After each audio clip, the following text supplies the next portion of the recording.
Ave, minhas rainhas e imperatrizes. Salve, meus reis e imperadores.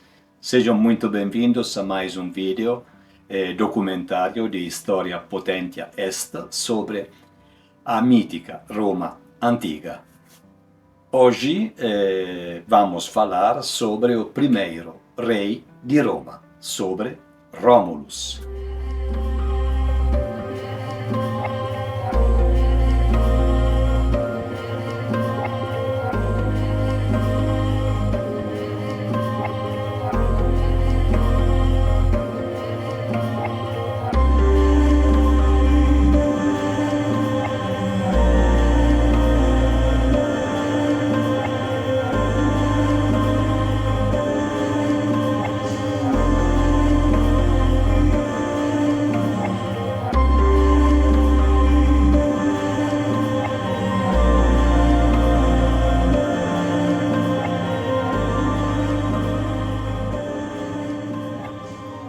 Antes, me permitem, abro uma parêntese com uma curiosidade sobre Rómulo, perdi a chance de contá-la no vídeo da fundação de Roma, não vou perdê-la agora.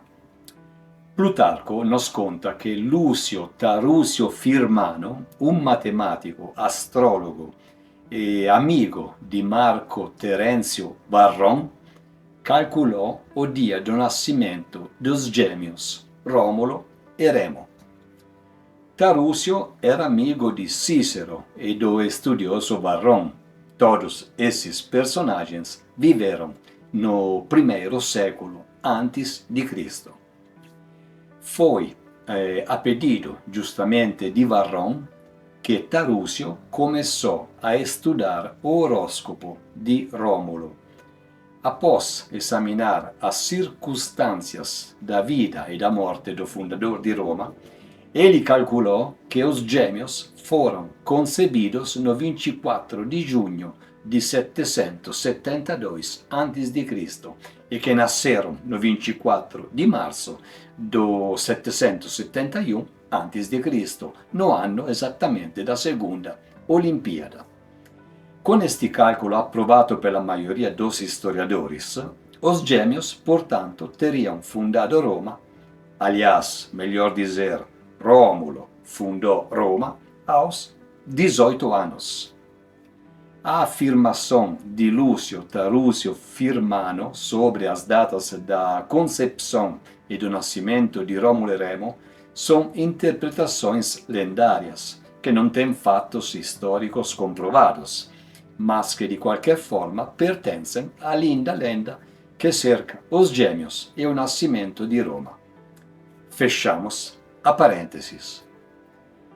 Após os vídeos da fundação e do Lago Curzio, que ambos encontram no canal, nós iremos agora falar da história de Rómulo a partir do reinado em conjunto com o rei dos Sabinos, Tito Tássio, antes acérrimo inimigo dos romanos, mas depois da Batalha do Lago Curzio, ficou como coparticipante do reinado em perfeita harmonia com seu ex-adversário Rómulo no comando dos povos que se uniram para o crescimento da nova cidade. Começa dessa forma o período régio de Roma, uma época que se estenderá até o 509 a.C. e que terá uma duração de aproximadamente 244 anos. Esses 2 séculos e meio foram divididos entre os famosos 7 reis de Roma. Porém, se nós vamos analisar a lista dos nomes dos 7 reis, Tito Tássio não está presente. Mas então, os reis de Roma foram 7 ou 8? Foram 7. E Roma nos fala disso, dessa forma. Tito Tássio é sem dúvida uma figura importante na lenda da criação de Roma e na história da integração dos Sabinos na nova cidade. mas ele não é tipicamente considerado um dos 7 reis históricos que governaram Roma em sucessão singular. O seu reinado, ainda em conjunto com Rómulo, foi apenas in um curto período de tempo. A lista tradicional dos 7 reis, então, começa justamente com Rómulo, mas só com ele. Como fazendo parte do povo latino e como autêntico fundador, ele detinha uma autoridade considerável, portanto, no pleno direito em ser considerado o único e verdadeiro primeiro rei da cidade. A lenda romana não considera Tito Tássio como legítimo rei de Roma e os motivos são principalmente dois. A entrada do rei dos Sabinos no reinado ao lado de Rómulo, que já estava na posse do trono, ou seja, Tássio entrou só em um segundo momento e como segunda motivação também por sua rápida morte ocorrida poucos anos depois. De qualquer forma, Roma terá os seus reis sabinos. De fato, os 7 reinos se dividiram em 2 tradicionalmente latinos, Rómulo e Tullio Hostilio, 2 sabinos, Numa Pompilio e Anco Marcio, e 3 de origem etrusca, Servio Tullio, Tarquínio Prisco e Tarquínio o Soberbo. Vamos então começar pelo ano 753 a.C., ano que todos nós já conhecemos muito bem.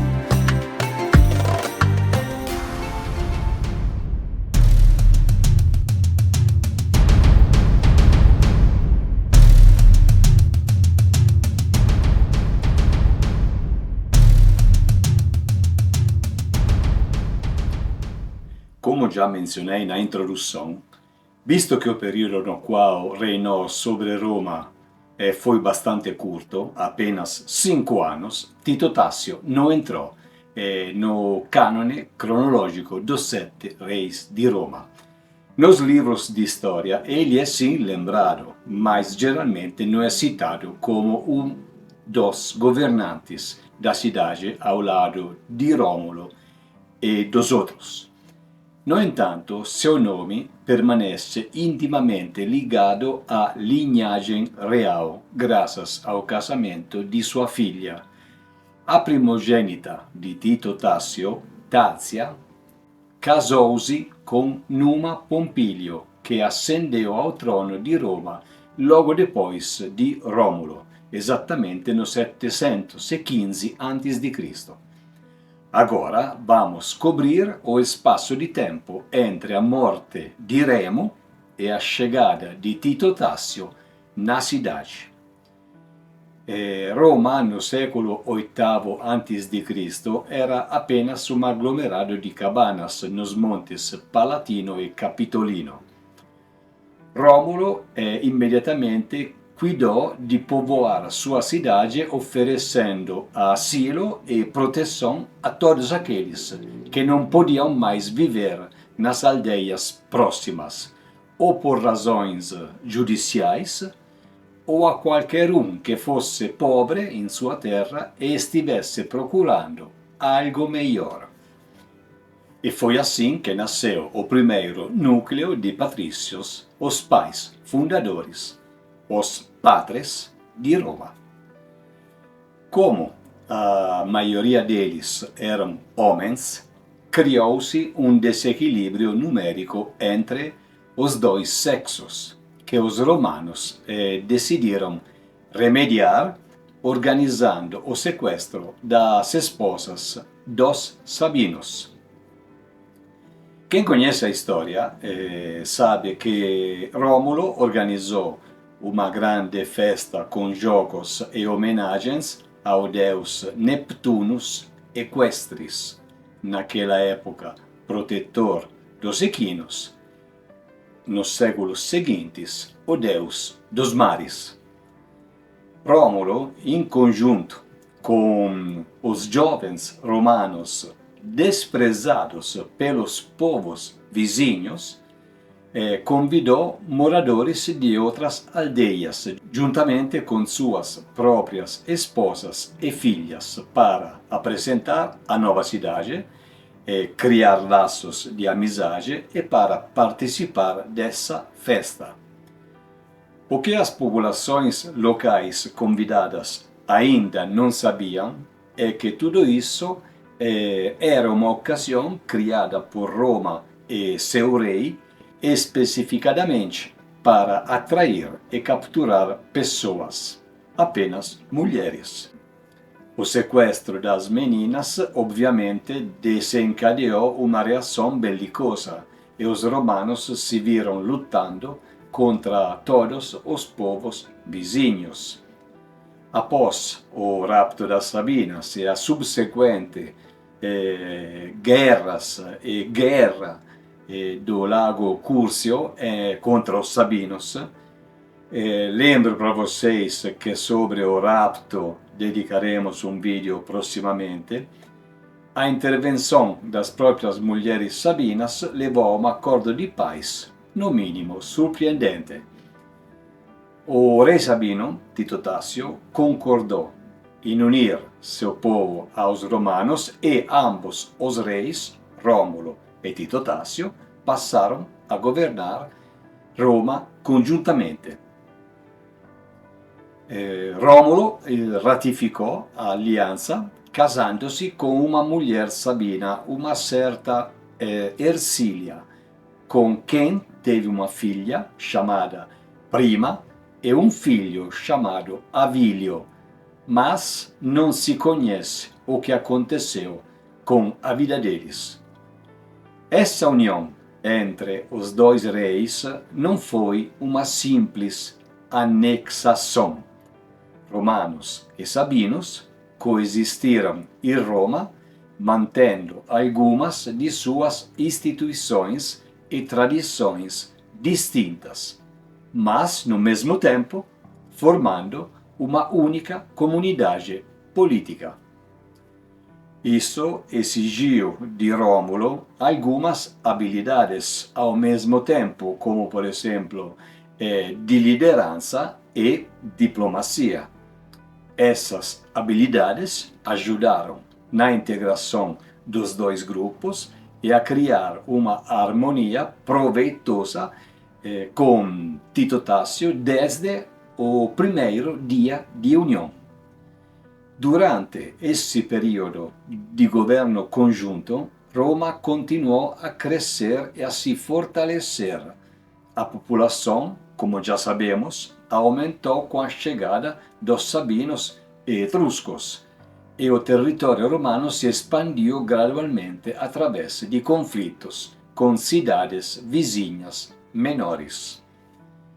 Acredita-se que algumas das primeiras instituições políticas romanas se consolidaram durante esse período, com a participação de elementos sabinos na estrutura do poder. De fato, os dois reis deram à cidade uma nova ordem, dividindo a população em 3 tribos, que refletiam a origem multiétnica da cidade de Roma. Nós já vimos as tribos na fundação da cidade, ou seja, os Ramnes, tribo latina representada justamente por Rómulo, os Títios, que eram os sabinos representados por Tito Tácio, e os Luceres, uma tribo de provável origem etrusca representada por um lucumone, na antiga língua etrusca laucme, mas o nome dele continua desconhecido até hoje. O que era um lucumone na cultura etrusca? Si riferia a un governante o rei di uma cidade-estado etrusca da Península Itálica nos tempos pré-romanos. Era un titolo di grande importância, indicando a liderança política e possivelmente religiosa também de toda a comunidade. Cada uma das três tribos era dividida em 10 cúrias, conhecidas também como Comício das Cúrias, e que formavam as assembleias nas quais eram tomadas as decisões mais importantes relativas à vida dos cidadãos. Cada cúria, eram 30 no total, tinha que contribuir para o exército, fornecendo uma centúria de infantaria, ou seja, 100 homens chamados de pedites, e uma decúria de cavalaria, 10 cavaleiros conhecidos como céleres. O exército foi, portanto, inicialmente formado por 3.000 soldados de infantaria e 300 de cavalaria. A soma das cúrias constituía a comitia curiata, a mais antiga Assembleia Romana, que se reunia no comitium e deliberava sobre questões de direito de família, como adoções ou testamentos. Na Roma di Romulo, o comitium era um espaço público aberto que servia como principal local de encontro para fins políticos e judiciais em uma Roma ainda bastante primitiva. O comitium tornou-se o coração da vida pública romana e geralmente era uma praça com formatos circular, semicircular ou até retangular. Essa assembleia também se reunia todos os anos para votar a Lex Curiata de Império, para conceder poder de comando aos mais altos magistrados eleitos, revisando isso ano por ano. A Lex Curiata de Império era, in especial, uma lei que atribuía oficialmente o comando militar ao soberano, uma atribuição vitalícia, ou seja, de uma vez só, feita uma vez só, que era denominada na época Imperium. Segundo a tradição literária, um dos primeiros atos realizados por Rômulo, logo depois da fundação da cidade, foi a criação de uma assembleia restrita chamada Senado, convocada para atuar como conselho do rei. A palavra Senado provém do latim senatus, que por sua vez deriva de senex, significando homem velho ou ancião. Portanto, o termo Senado literalmente significa Conselho de Anciões.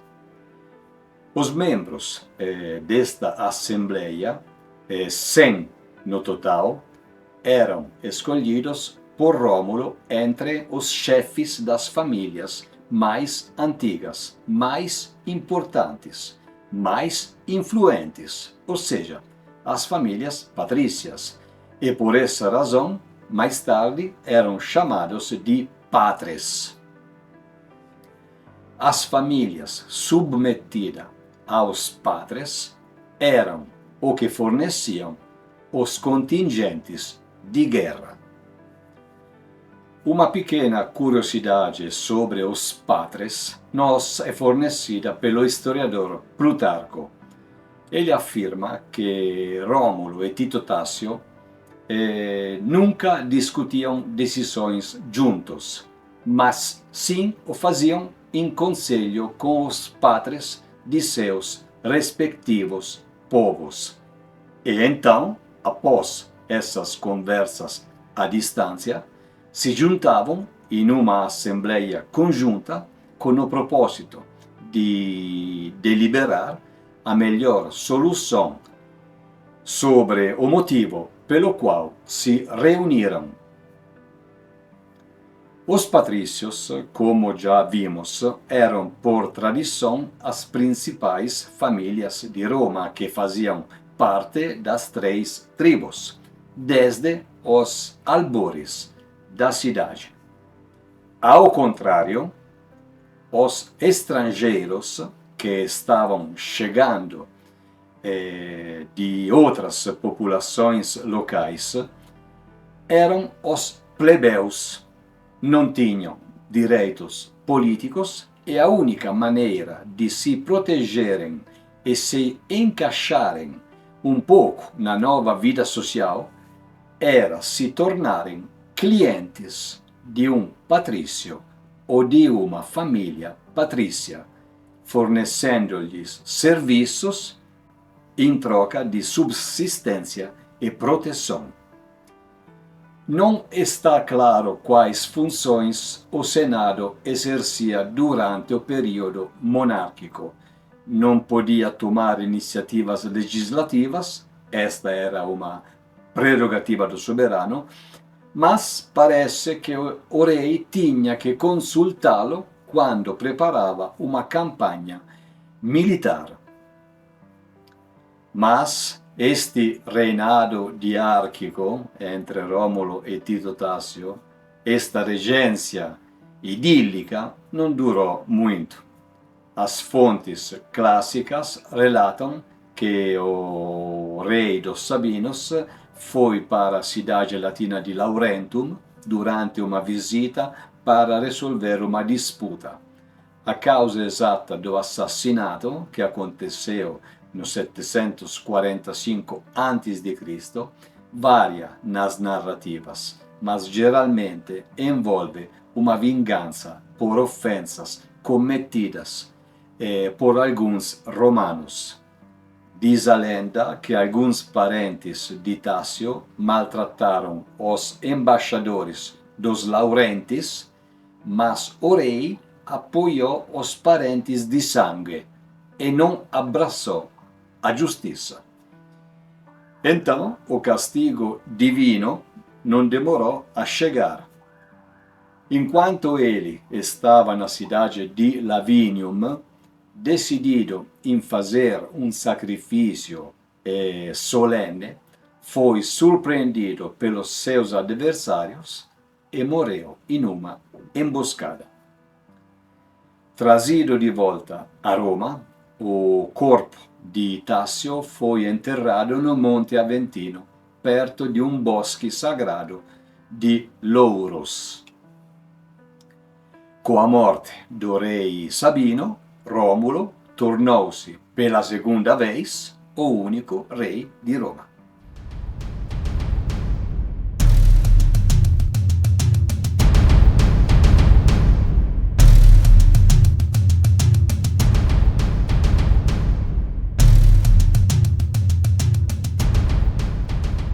Após a morte de seu corregente, Rómulo continuou a governar Roma sozinho por muitos anos, consolidando seu poder e expandindo a influência da cidade.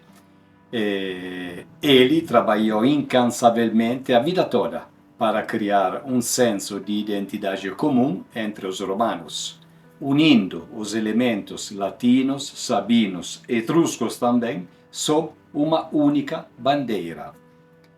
Ele estabeleceu um novo local para reunir as assembleias.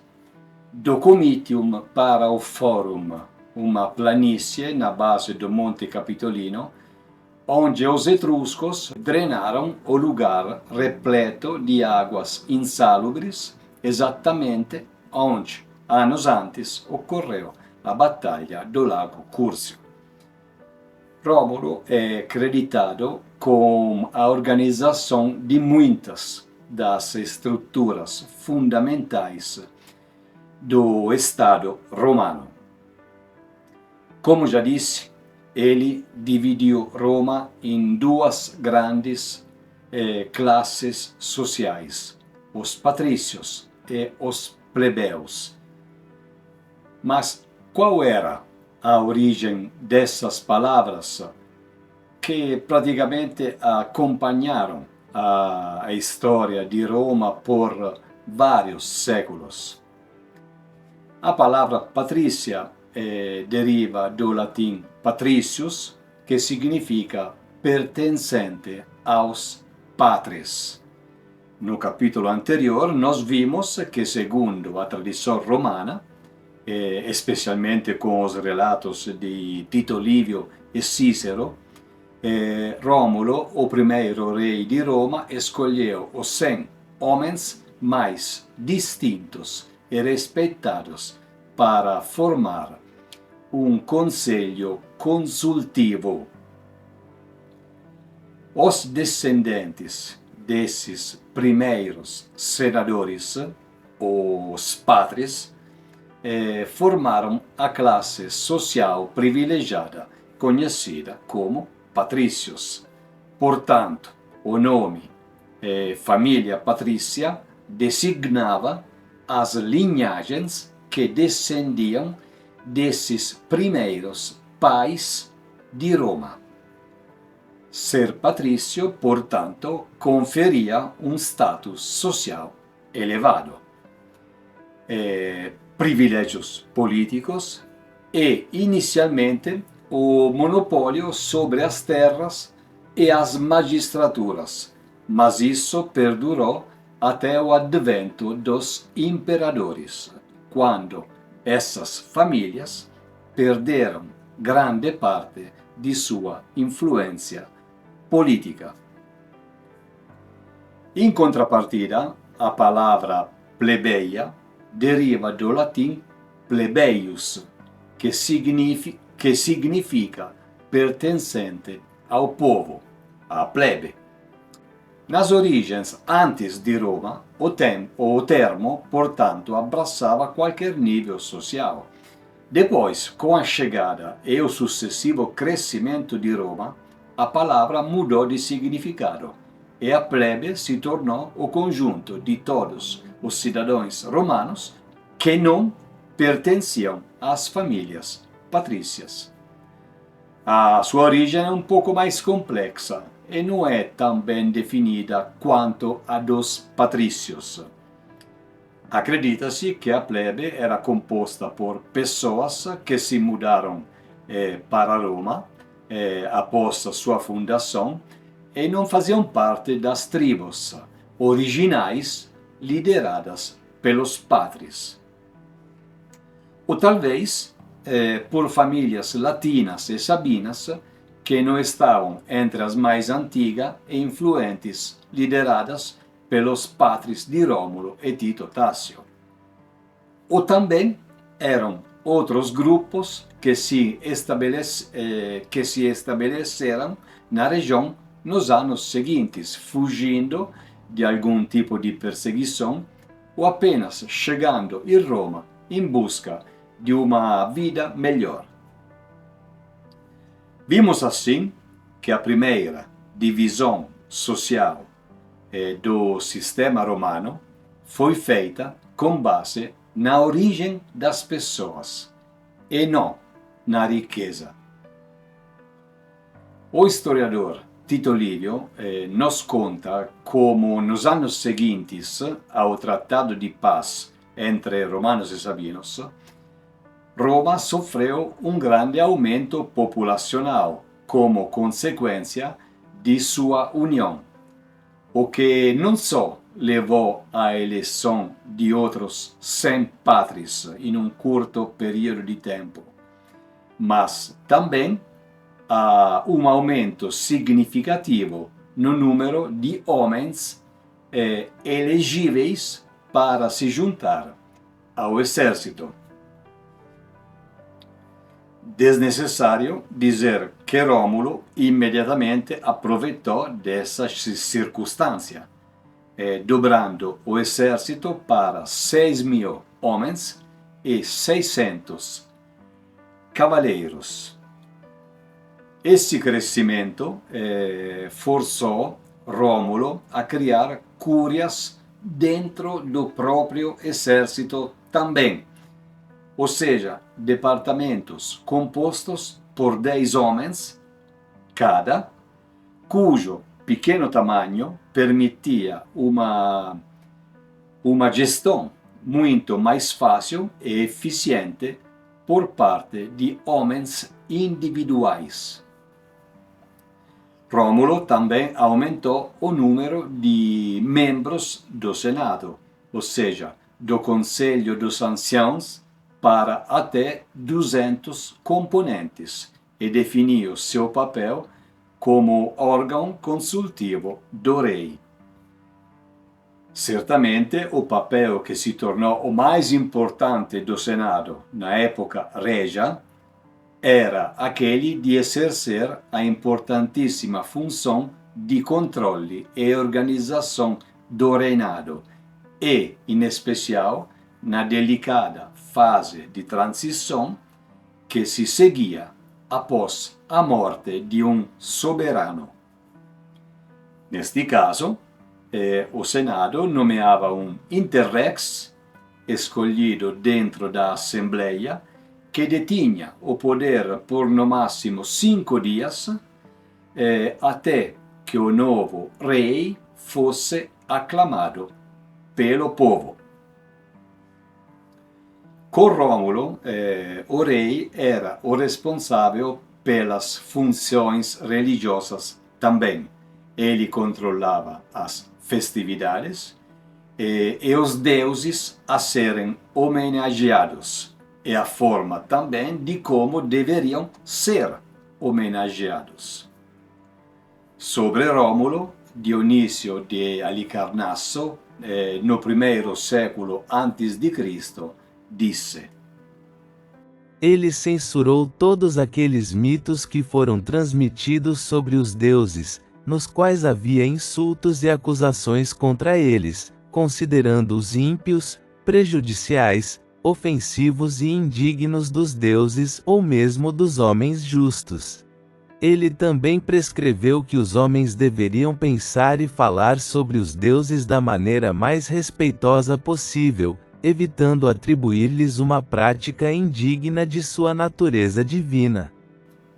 Sobre o assunto religioso, porém, foi o sucessor de Rómulo, ou seja, Numa Pompílio, que trabalhou extensivamente no tema, já que era um papel extremamente importante e que veremos mais detalhadamente no vídeo dedicado ao próximo rei.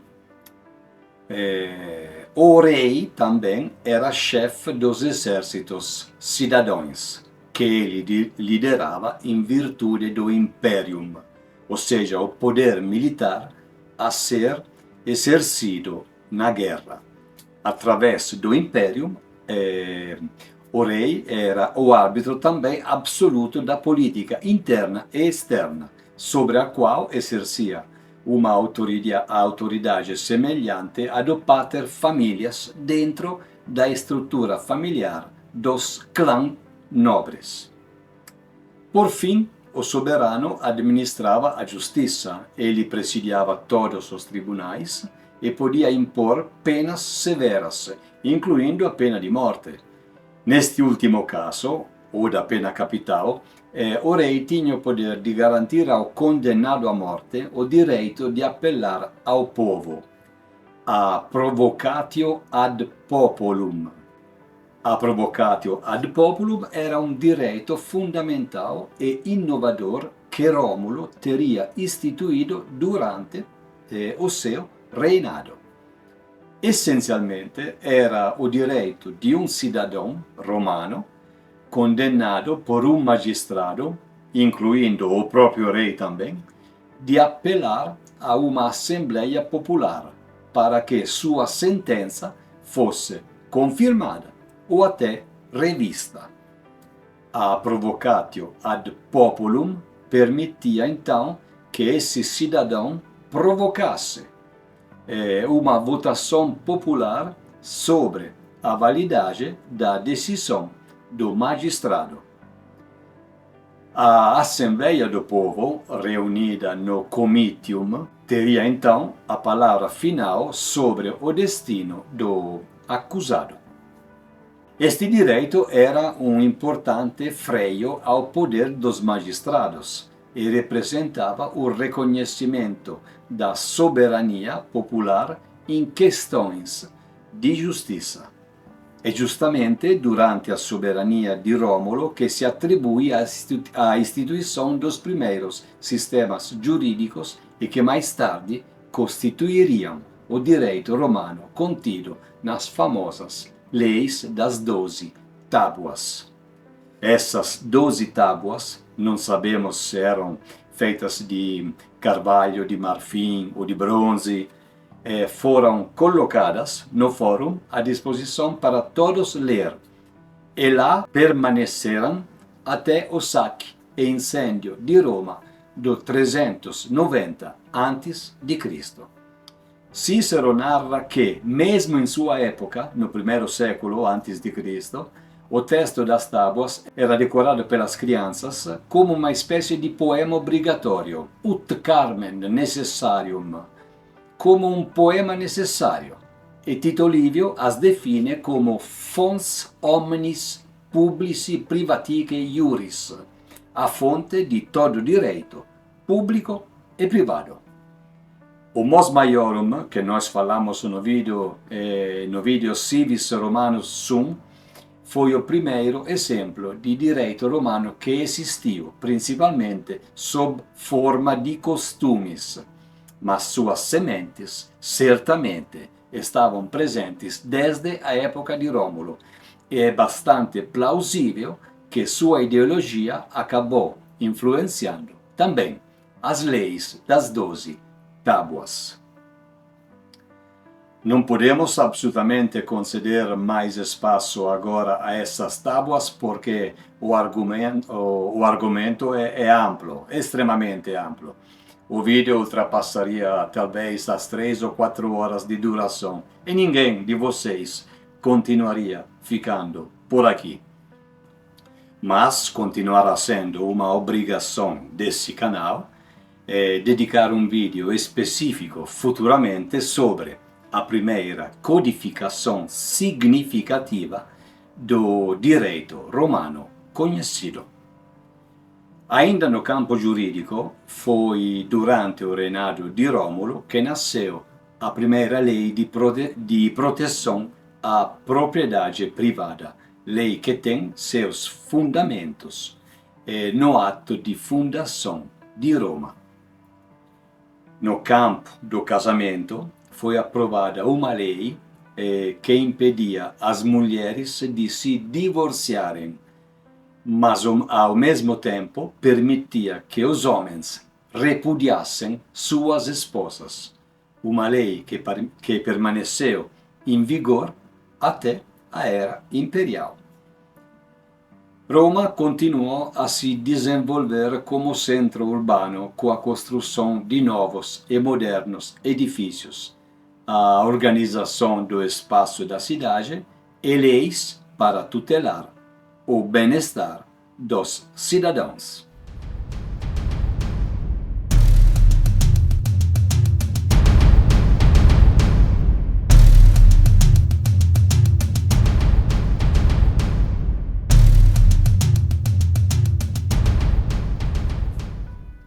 Após a morte de Tito Tassio, Rómulo enfrentou conflitos significativos com Veios, Fidene e outras cidades latinas menores em seus esforços para consolidar e expandir o poder da recém-nascida Roma. De fato, Rómulo não foi apenas um líder político e religioso, mas também um excelente líder militar, anexando novos territórios a Roma conquistados, especialmente da cidade etrusca di Veio, ou Veios, e da latina Fidene. Essas conquistas aumentaram o território romano, trouxeram recursos e escravos e fortaleceram a posição de Roma na região do Lácio. A história, naquela época, era assim: ou você ataca ou era atacado. Era o costume tribal, onde a tribo mais forte se expande em detrimento das outras. Os romanos, no entanto, eram previdentes e entendiam que não podiam ter inimigos demais, pois mais cedo ou mais tarde eles o teriam derrotados. Então, sempre que podiam, acolhiam o máximo de pessoas possível em Roma e, para acolhê-los, tinham que considerá-los como iguais. Somente dessa forma concordariam em lutar ao lado deles, e lutar era inevitável para sobreviver. E Roma, sob o comando de Rómulo, começou suas lutas contra as populações vizinhas dos Seninenses, dos Antemnates, dos Crustumini e dos Sabinos de Tito Tassio. Praticamente, de uma forma ou de outra, Rómulo sempre acabava vencendo. Tito Livio escreve que, abre aspas, os romanos eram tão poderosos que já podiam competir militarmente com qualquer cidade ao seu redor. Fecha aspas. No ano 748 a.C., Fidene era uma próspera cidade situada aproximadamente a uma dezena de quilômetros a norte de Roma. Os habitantes, acreditando que Roma estava muito próxima e cada vez mais poderosa, decidiram atacá-la, pelo menos de acordo com algumas fontes, sem esperar que ela se tornasse ainda mais perigosa. As batalhas entre Roma e Fidene duraram mais de 300 anos e terminaram em plena época republicana.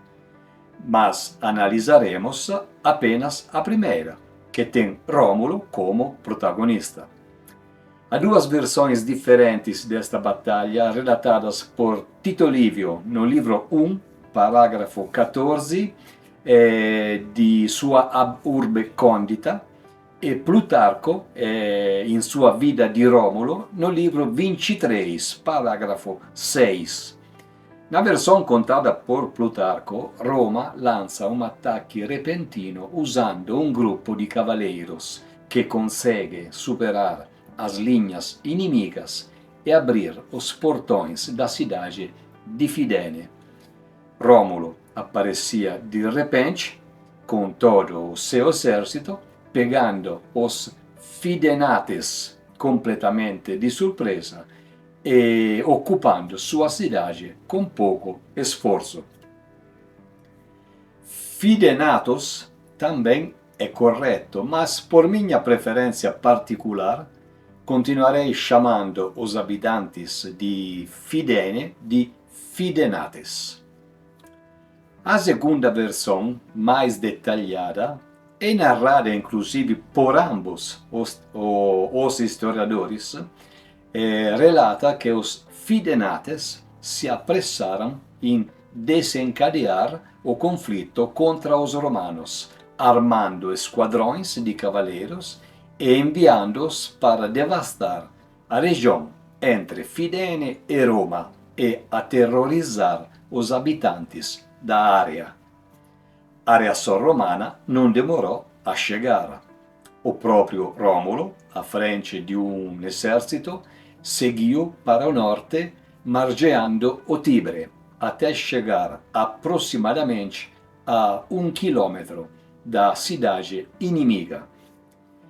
Deixando uma guarnição imediatamente fora da cidade, Rômulo decidiu mover-se com a maior parte de seu exército para emboscar o inimigo em um local próximo, uma área arborizada e tranquila, perfeita para pegar os fidenates de surpresa. Rômulo queria atrair seus inimigos para fora de seus muros com um plano particularmente audacioso. Os cavaleiros romanos deveriam se aproximar dos portões da cidade, simular um ataque e, provocando os habitantes, tentar atraí-los fora dos muros e então recuar no momento oportuno. A emboscada foi bem sucedida. Os fidenates abriram as portas da cidade e se lançaram contra os cavaleiros romanos, conseguindo atingir alguns dos primeiros soldados mais próximos, mas alcançando, como Rômulo queria, o local designado para a emboscada, onde o grosso do exército romano, escondido, emergiu de repente. Os fidenates foram, então, facilmente repelidos, sua cidade conquistada e a guerra vencida. Nos anos seguintes, seguiram outras lutas menores contra Roma por parte dos fidenates sobreviventes em busca de vingança, mas que não tiveram nenhum resultado significativo. Rômulo, ao mando de um exército cada vez mais numeroso e poderoso, reprimiu rapidamente qualquer tipo de rebelião. Porém, quando os fidenates procuraram e conseguiram a aliança dos veientinos ou veientes, habitantes da cidade de Veios, chegou a real possibilidade de se vingar de Roma.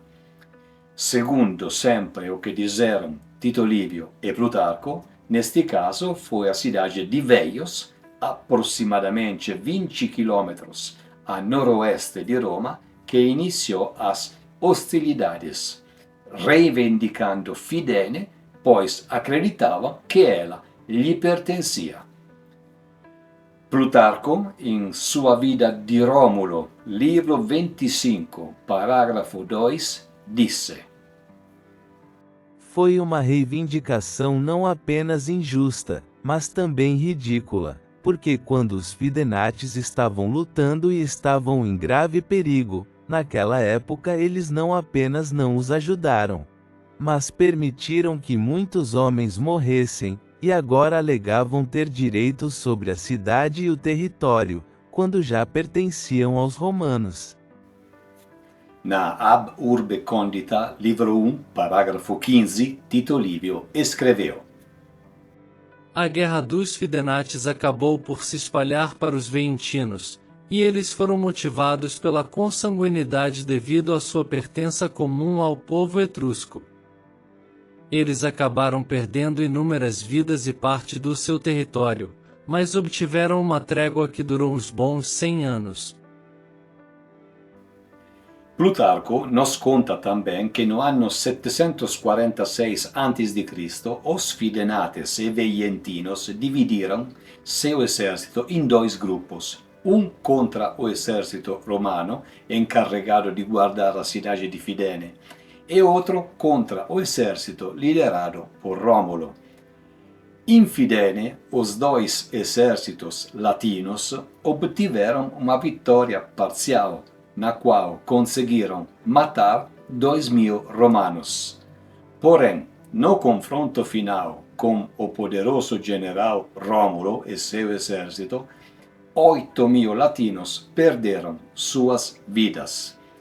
No final das lutas, o rei romano e seus soldados deixaram mais de 14.000 inimigos caídos no campo de batalha entre fidenates e veientinos, e condenou a morte todos os últimos comandantes das revoltas. Os habitantes sobreviventes foram todos trazidos para Roma e tornaram-se escravos. Plutarco, relatando o epílogo da batalha, disse que Rômulo não quis destruir a cidade, mas fez dela uma colônia romana, onde estabeleceu 2.500 colonos. A versão de Plutarco é bastante acreditável, visto que os romanos precisavam de colônias para expandir seu domínio e, ao mesmo tempo, receber soldados e, talvez, tributos. Com a queda definitiva de Fidene, a cidade de Roma conseguiu colocar-se em uma posição favorável na luta contra Velhos. Mas o que era a cidade de Velhos na antiguidade? Era uma das cidades etruscas mais importantes e poderosas, localizada ao norte de Roma. Os etruscos eram um povo com uma cultura distinta dos latinos e controlavam uma parte significativa da Itália central. Durante o século VIII a.C., Velhos era muito, provavelmente, mais desenvolvida e tinha maior poder militar e econômico do que a jovem cidade de Roma. As relações entre Roma e Velhos nos primeiros séculos foram marcadas por conflitos e disputas territoriais. As lutas entre a cidade de Velhos e Roma se estenderam de 750 a.C. até o 396, sempre antes de Cristo, quando foi definitivamente destruída e anexada aos territórios romanos após a última batalha liderada pelo poderoso ditador Marco Fúrio Camillo. A vitória de Camillo marcou um momento crucial na expansão de Roma, na ascensão do poder romano ao longo do tempo e no declínio do poder etrusco na região. Dedicaremos um vídeo exclusivo à história das lutas pela supremacia entre Roma e Velhos. No entanto, no vídeo de hoje consideraremos apenas a primeira, aquela que tem o nosso Rômulo como herói principal. Pouco depois da derrota contra Rômulo pela cidade de Fidene, os veientinos enviaram embaixadores a Roma para pedir paz.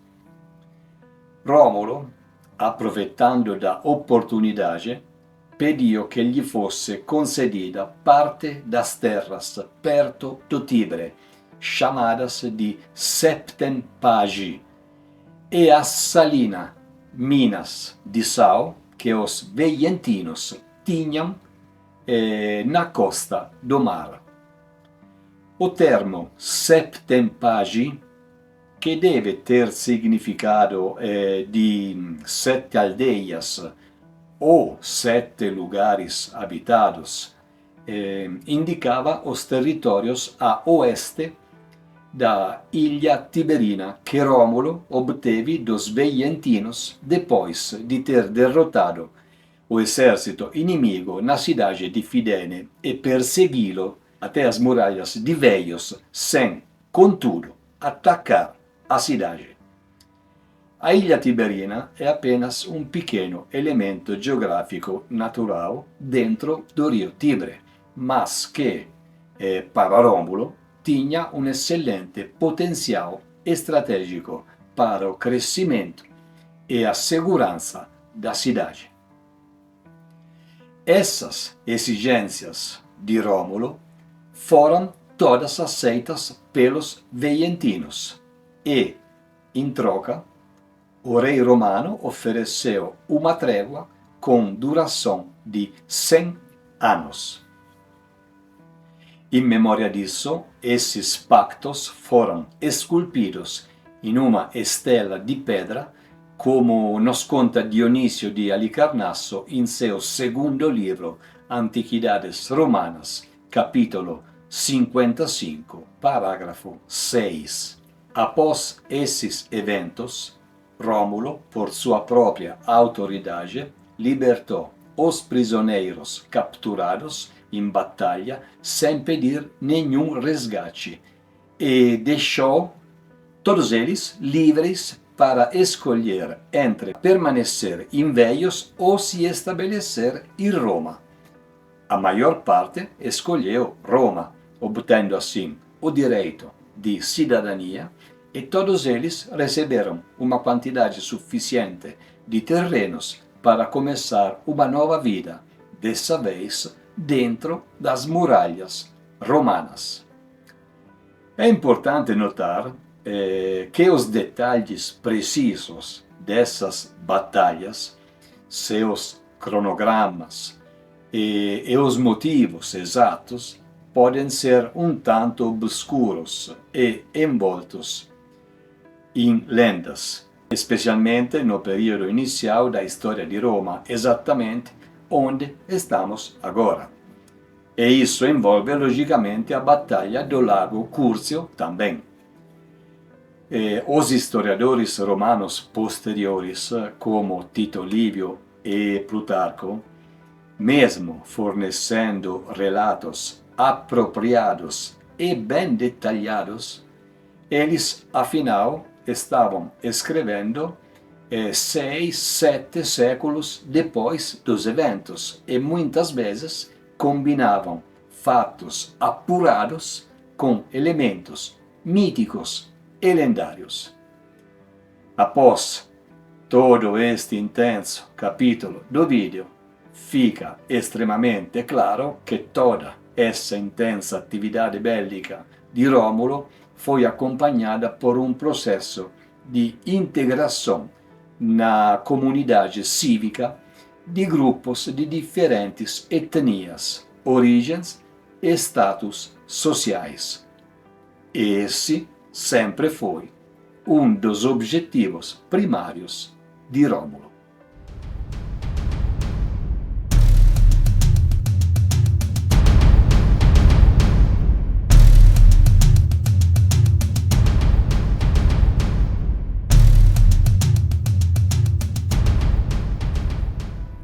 In 7 di giugno di 716 a.C., Rómulo, o primeiro rei de Roma, desapareceu sem deixar vestígios, mas as circunstâncias de sua morte são discordantes, até mesmo nas fontes da época. Envolto em mistérios e lendas, existem duas versões principais sobre o seu desaparecimento. De acordo com Tito Livio e Plutarco, in un dia marcado por uma eclipse e uma tempestade, Rómulo foi elevado aos céus por um redemoinho de vento e nuvens, enquanto se dirigia ao seu exército no campo de Marte, in uma área aproximadamente correspondente ao Pantheon atual. Devido à natureza extraordinária do evento, Rómulo foi proclamado Deus com o nome de Quirino, uma divindade sabina associada à guerra e à comunidade cívica. Essa identificação ajudou a integrar ainda mais os elementos sabinos na religião romana. E essa interpretação também foi confirmada pelo patrício Júlio Próculo, um amigo fiel do rei. Ele teria jurado ter visto Rómulo ascender aos céus em forma divina, ordenando que fosse adorado sob o nome de Quirino, filho de Marte e pai de Roma. Esse testemunho foi crucial para a aceitação da divinização de Rómulo pelo povo romano e, segundo muitos, É justamente dessa lenda que se origina a ideia cristã da ascensão de Cristo ao céu. O Monte Quirinal, local onde os sabinos se estabeleceram após a paz selada com os romanos, foi dedicado à divindade Quirino em memória do rei. Hoje, no Monte Quirinal, uma das 7 colinas de Roma, reside o Palácio do Presidente da República Italiana. Outras fontes, no entanto, relatam um fim muito mais terreno e sangrento. De fato, muitos romanos suspeitavam de um ataque de alguns senadores, os padres da cidade, que mataram Rômulo, fazendo seu corpo desaparecer e, ao desmembrá-lo e enterrá-lo em várias áreas da cidade. Effettivamente, na realidade histórica, Rômulo pode ter sido morto pelos padres porque eles estavam cansados de seu governo ditatorial dos últimos tempos. Plutarco nos conta que o rei, com o passar dos anos e orgulhoso dos resultados alcançados, decidiu mudar o seu método de governo, passando do democrático, que havia caracterizado todo o seu reinado até então, para um absolutista, privando efetivamente os senadores de qualquer poder de decisão e deixando-os apenas o privilégio de conhecer suas intenções só, porém, perante do povo comum. Em termos de caráter, portanto, ele não era mais o Rômulo que todos conheceram durante seus anos de reinado. Então, os padres decidiram se livrar dele para recuperar o poder e o prestígio perdidos. Afinal, eles sabiam perfeitamente que a monarquia romana naquela época era um cargo vitalício, mas não era hereditário. Com a morte do soberano, o poder passava, ainda que temporariamente, para os outros 2 órgãos decisórios do antigo Estado romano, o Senado e a Assembleia Popular. Dizem que após seu assassinato, os padres senadores dividiram simbolicamente o corpo do rei e enterraram as várias partes nas áreas que antes constituíam a cidade. E essa é uma teoria bastante provável.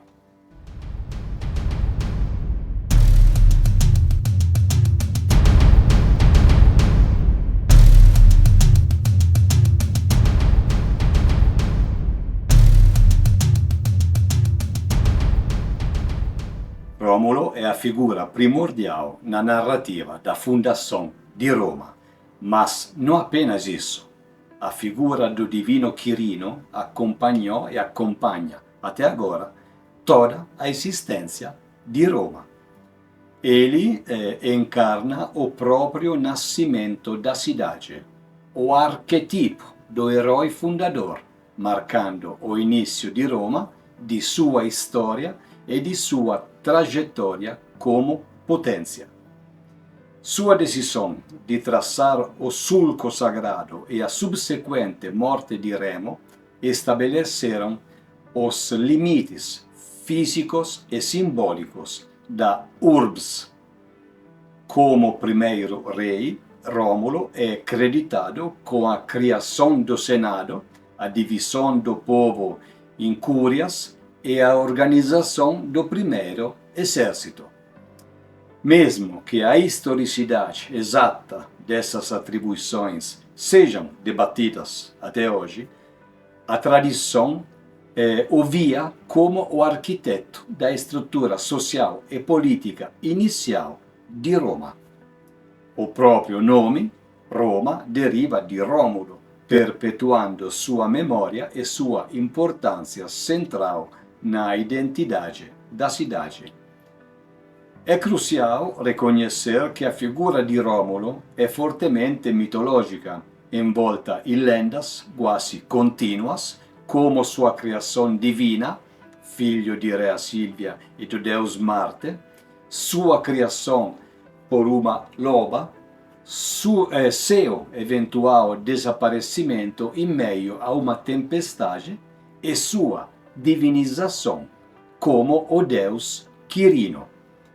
Ele era um indivíduo forte, corajoso e por vezes violento, mas isso era necessário naqueles tempos para estabelecer uma nova ordem.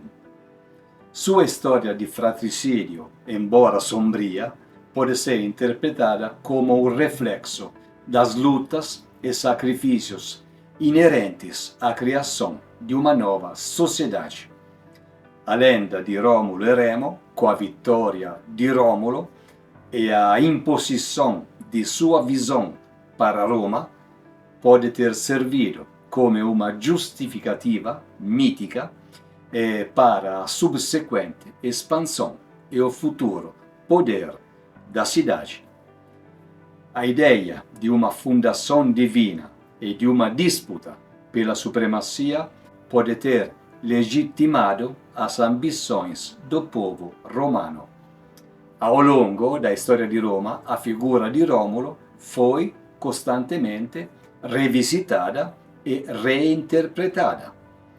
Ele se tornou um símbolo da identidade romana, representando suas origens, sua força e seu destino. Mas a história de Rômulo não era uma narrativa fixa e imutável.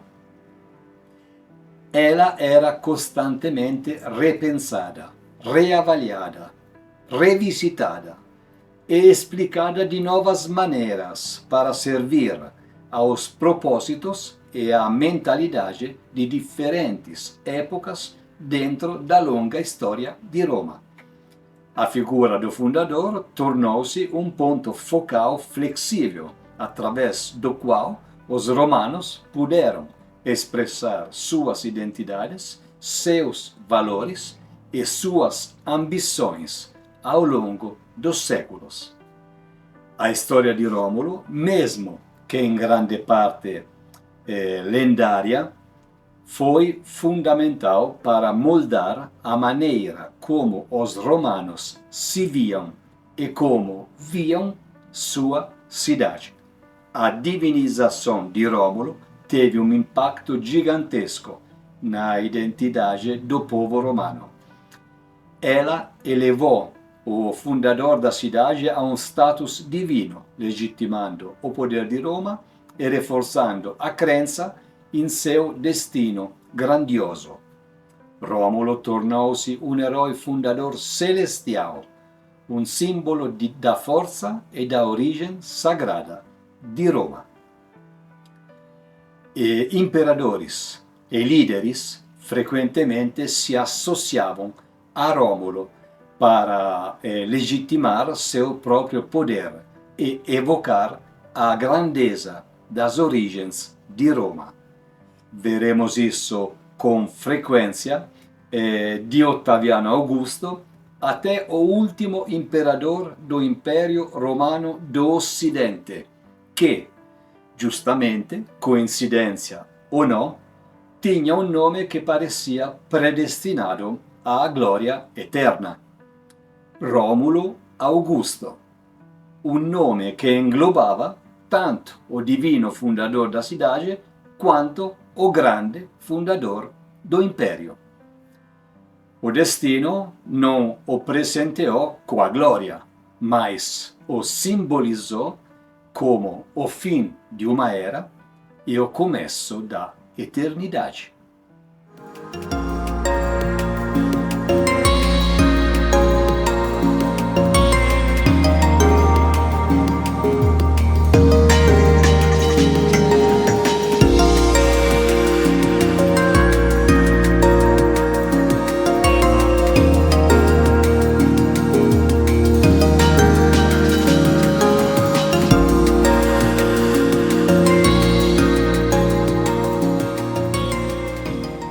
Chegamos ao final.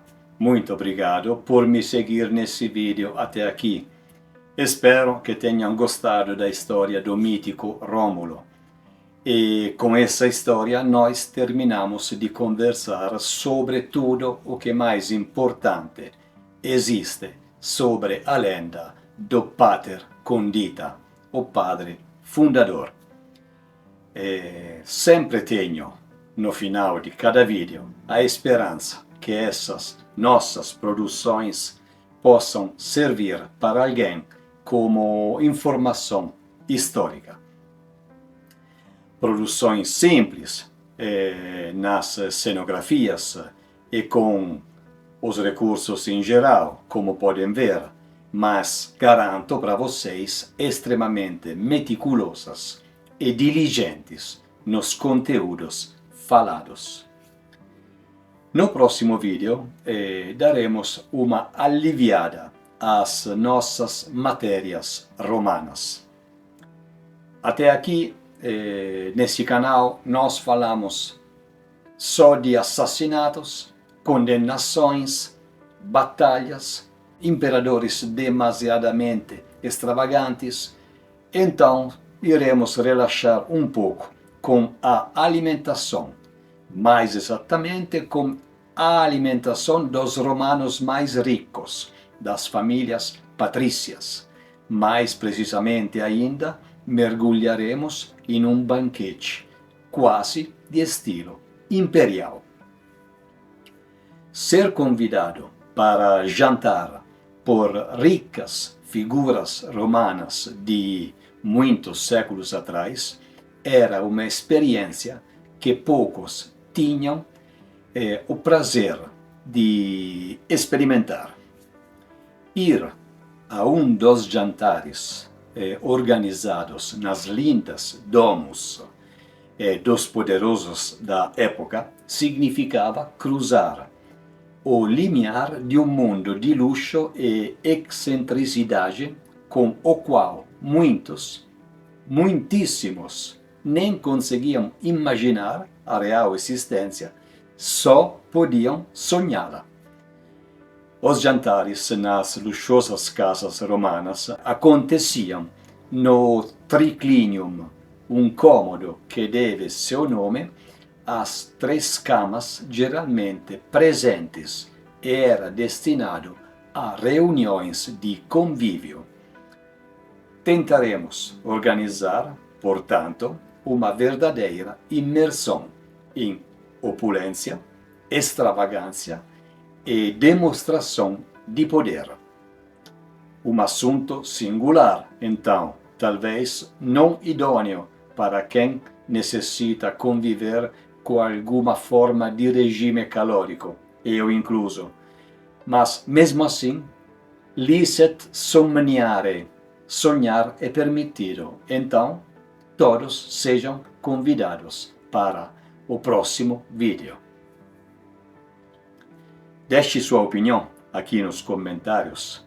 O que você acha sobre as lendas romanas, sobre Rômulo. E, se quiser, compartilhe o canal com seus amigos. Fique em paz. Vejo você no próximo vídeo dos banquetes e ad maiora sempre.